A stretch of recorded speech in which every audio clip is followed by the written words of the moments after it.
Hi friends, இன்றைக்கி நம்ம அகநானூறு தொடர்பான செய்திகளை பற்றி பார்க்க போகிறோம்.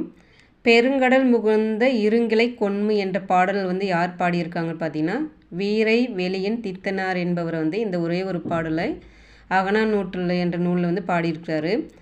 கொன்மு என்பதன் பொருள் மேகம், விசும்பு என்பதன் பொருள் வானம். இந்த விசும்பு என்பதன் பொருள் அடிக்கடி கேட்டே தான் இருக்காங்க. சமம் என்பதன் பொருள் போர். இது பொறுத்துக்களை கேட்டிருக்கிறாங்க. வளை அசி இதனுடைய இலக்கண குறிப்பு பார்த்திங்கன்னா சொல்லிசை அளபடைகள். பிழையா என்பதனுடைய இலக்கண குறிப்பு ஈறுகட்டை எதிர்மறை பெயரெச்சம்.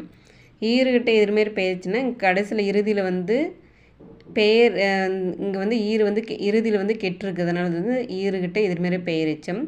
எரிவாள் என்பதனுடைய இலக்கண குறிப்பு பார்த்திங்கன்னா வினைத்தொகை.